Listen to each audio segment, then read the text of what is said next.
هەرچەندە تاوانبار بیت، هەرچەندە گوناهبار بیت، تەوبەکردن لە تاوان بەڕێزانم واللهی هەموو گوناهەکانت ئەسڕێتەوە. یوبەدیل الله سەیئاتیهم حەسەنات. خی گەورە ئەو هەموو نیێرگە لە کێشانت، ئەو هەموو فاحیشەیەت، ئەو هەموو عەرەق خواردنت، ئەو هەموو خراپەکاریەت گشتی بۆ کاتە چاکە. سوبحان الله. لە شوێنە هەر هەمووی چاکە نووسێت، هەر هەموو کارە قێزەونەکانت ئەسڕێتەوە. خۆی وعدی داوە واللهی خۆی ئەفەرمێ لەو ئەتەیتەنی بقڕابی الأرض خەطایا. ئەگەر بە ئەندازەی ئەم گردونە، بە ئەندازەی ئاسمان و زەوی تۆ بی بۆ لام گوناهە کرد بێت، ئەبێ ئەمە چ ئینسانێکی زاڵم و ستەمکار بێت لە نەفسی خۆی، چ کەسێکی خراپەکار بێت لەم ئەرزەوە تاکوم سەقفی ئاسمان گوناهی کەڵەکە کرد بێت. خی گەورە فەرمیە ئەگەر ئەو ڕۆژەی بە من گەشتی ثم استغفرتنی لأتيتك بقرابها مغفرة، لە تاوانەکانت داوای لێبوردن بکە، تەوبە بکە لە تاوانەکانت پێش ئەوەی بمریت. لأتيتك بقرابها مغفرة، من لێوان لێوی ئەم دنیاە پڕاوپڕی ئەرز و ئاسمان بەلێ خۆشببوونەوە دێم بۆ لای تۆ. الله ئەکبەر.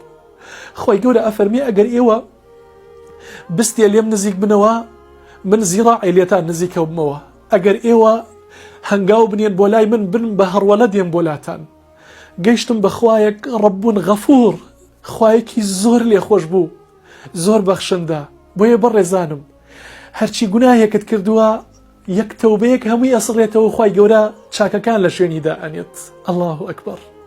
ڕێزی دایکتان بگرن، قاچی دایکتان ماچکەن پێش ئەوەی بمرێت، کێلی دایکتان ماچ مەکەن، قبری دایکتان ماچ نەکەن، لەم دنیا یەقینتان هەبێت. چکەم پێغەمبەری خوا عەلەیهی سەڵات وەسەلام فەرمێت بەهەشتی خوا لەژێر قاچی دایکایە. قاچی دایکتان بگرن، قاچی دایکتان ماچکەن، ئیتاعەیان بکەن، گوێڕایەڵی دایکتان بن. ئەگەر دایکت هەرچیەکی وت مادام لە سنووری شەرعایە جێبەجێکە. بە حەسەنی بەسڕیان وت بە ڕەحمەت بێخوا فەرمویانیە ئیمام ئەو بۆچی تۆ نایتە بان سەربان، ئێمە گشتمان بەم هاوینە گەرمە لەسەر بان خەومان لێ ناکەوێت، تۆ بۆچی نایتە سەربان لەو حەوشە تاریکەیە خەویت؟ وتی من دایکم پەکی کەوتووە، جورئەتی ئەوەم نییە قاچم بەرزتر بێ لەسەری دایکم، ناتوانم دایکم لە حەوشەکەیە بێ من لەسەرەوە بخەوم. بۆیە پێغەمبەری خوا صلی الله علیه و سلم نصیحەتی سەحابەیەکی کرد، فەرمووی ئیلزەم ڕیجلەیها فإن الجنة تحت رجليها. فەرمووی قاچی دایکە بگرە چووکەم بەهەشت لەژێر قاچی دایکایە. وانەی سێیەم بەڕێزانم دوعای دایک، دوعای باوک زۆر قبوڵە. هەر جارێک محتاج بوون بە دوعا بڕۆن دەستی دایکتان دەستی باوکتان ماچکن، بڵێ داوای لێبوردنمان بۆ بکەن، داوامان بۆ کە خی گەورە ئەو کارەمان بۆ لەسەر ئاسان کە یەقینتانە بێخوا ئاسانی ئەکات. دایک ئەوەنە عەزیزە بەڕێزانم، باوک ئەوەنە عەزیزە خی پەروەردگار دوعاکانیان گیرا ئەکات و نایگەڕێنێتەوە، بە دەستی خاڵی نایانگەڕێنێتەوە، یەقینتان هەبێت.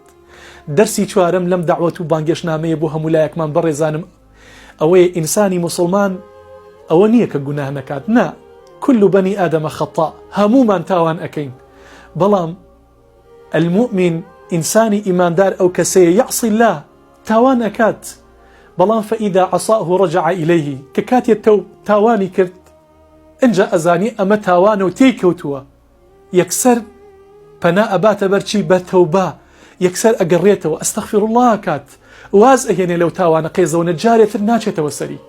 ئینسانە غەڵەت ئەکات، شەیطان هاتۆتە سەر ئەرز، هاتۆتە ناو خوێنی ئێمەوە، لاشەی ئێمە تا تاوانمان پێ بکات.